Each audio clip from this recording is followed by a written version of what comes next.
میپرسید چی میشه از این به بعد؟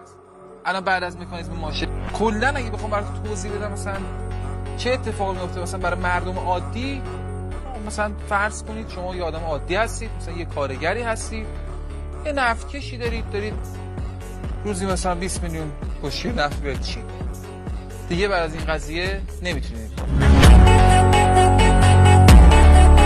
یه کارمند ساده‌ای یه 20 میلیون دلار تو حساب ارزی مثلا پول داری و ممکنه بلوکه بشی. یه پیکی هستن، یه پیکی هستی خواهی ادوات جنگی چیزی بذاری تو اون باکس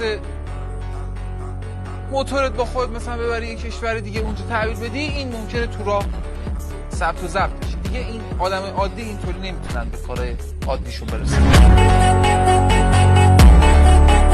شنیدم مکانیزم ماشه فعال شده، دارم میرم اونجا سازمان انرژی اتمی، امیدوارم که اشتباه شده باشه. حتما که عذرخواهی میکنن و پس میگیرن مکانیزم ماشه رو.